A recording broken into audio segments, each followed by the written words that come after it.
ये खबर मध्य प्रदेश के दमोह से, जहां चुनावी सभा में प्रधानमंत्री नरेंद्र मोदी ने दावा किया है कि उनके तीसरे कार्यकाल में वो देश की इकोनॉमी को दुनिया में तीसरी बड़ी अर्थव्यवस्था बनाकर रहेंगे। प्रधानमंत्री चुनावी जनसभा को संबोधित कर रहे थे मध्य प्रदेश में दमोह में, और उस वक्त मंच से ये बड़ी बातें कही और इन्होंने ये दावा किया कि जो तीसरा कार्यकाल शुरू होगा यानी 2024 का जो लोकसभा चुनाव है उसमें बीजेपी एक बार फिर सत्तासीन हुई तो भारत दुनिया की तीसरी अर्थव्यवस्था बनकर के उभरेगा।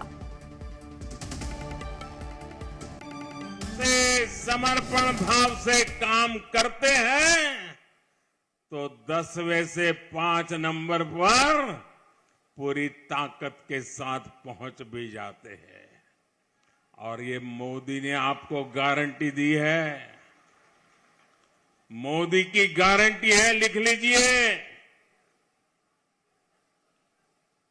जब मैं तीसरी बार मेरा सेवा काल शुरू होगा, मैं इस देश की अर्थव्यवस्था को दुनिया की टॉप 3 में ला करके रहूंगा भाई।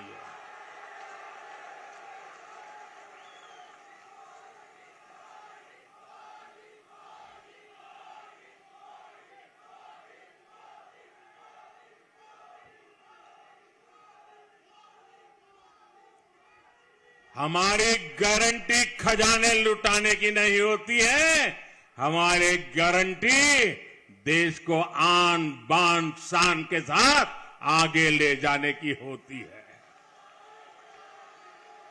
हमारी गारंटी वोट बटोरने की नहीं होती है, हमारी गारंटी मेरे देशवासियों का सामर्थ्य बढ़ाने की होती है।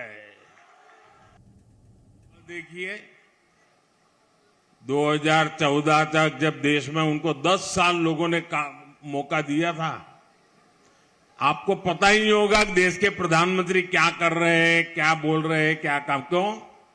क्योंकि वो उनको कोई काम करना ही नहीं था, रिमोट से चल रहा था, सब रिमोट से।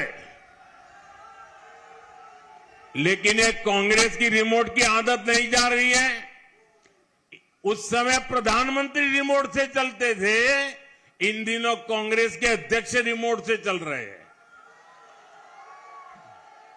कांग्रेस के अध्यक्ष सीनियर मोस्ट लोगों में से एक है, मेरे अच्छे मित्र भी हैं, लेकिन आज उनका हाल ऐसा कर दिया है कि वो कुछ कर नहीं पाते, नाम मात्र के रख दिए उनको।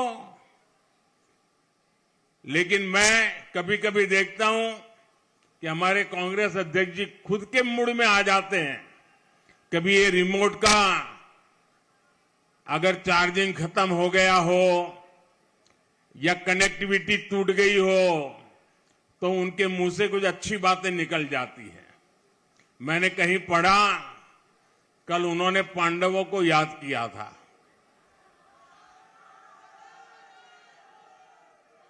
जब रिमोट चलता है तब वो सनातन को गाली देते हैं, लेकिन रिमोट बंद हो गया तो उन्होंने कल पांडवों को याद किया, मतलब सनातन को याद किया। और उन्होंने ये कहा, भाजपा में 5 पांडव है। देखिए जब सच बोलते हैं तो कैसी बात निकलती है जी। हमें गर्व है, हम 5 पांडवों के राह पर चल रहे हैं, इससे बड़ा गर्व क्या हो सकता है। Zee News.